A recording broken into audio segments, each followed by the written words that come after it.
Hello class, I'm Mr. Jaffa, and the reason I'm making this video today is because I was recently watching my children playing a game called Minecraft. I'm sure you've all heard of it, played it, and love it. I know they do. But while I was watching them play this, I was watching them toggle between the overhead map view and the third person or first person perspective view, where you come down to the ground and look forward through the eyes of the character, whether you're Diamond Steve, or whether you're a horse, or whether you're Alex or one of the other known characters. But what it reminded me of is the similarities between some of the math lessons I was watching them do recently, and how changing perspectives and looking at arrays of multiplication problems in different directions can help further your understanding of multiplication facts and principles like the commutative property, where you can see things from different angles and still end up with the same result. So when I say views, I'm talking about how we look at a problem. Some people have unique ways of viewing a situation that can be very different from everyone else's. When we talk about multiplication, we are often told to view it as an array from above, which you can see I've drawn here.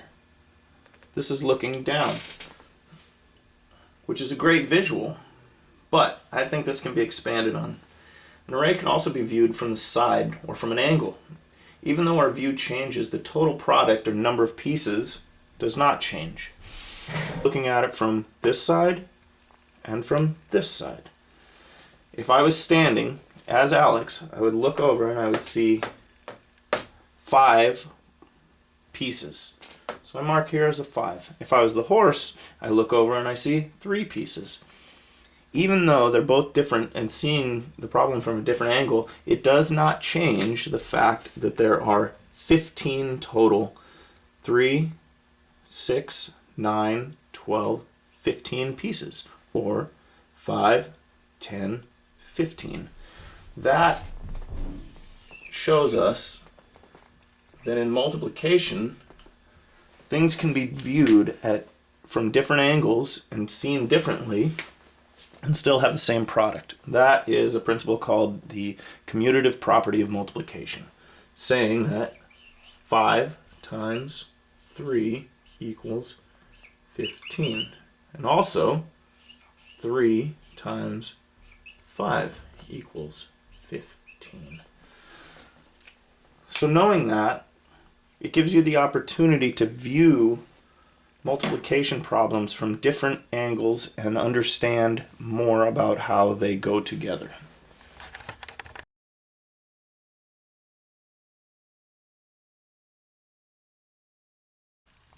So back to Minecraft. I want to show you the difference in these two views from a practical side. As you can see, I have some Lego sets, and you could use anything you'd really want to be able to demonstrate this and lay it out. But this is an array from a map view. I just so happen to have a horse and Alex. First, I want to show you what the view is going to look like from the horse's perspective. You see rows, 3 rows, that's all. And if we move over, excuse us, Alex, you can see in this direction you have 5. Either side you look at it, it does not change that there are 15 total Lego blocks in this array, in this problem. Just changes our perspective and our understanding of it. The challenge I present you with is to be able to create an array using 24 total pieces. With those 24 pieces, I want you to be able to show me visually and physically 3 different directions of that same array. I want you to be able to show me a visual from above, or a map view, and I'd like you to be able to create 2 different first-person perspectives. So from 2 different angles, the same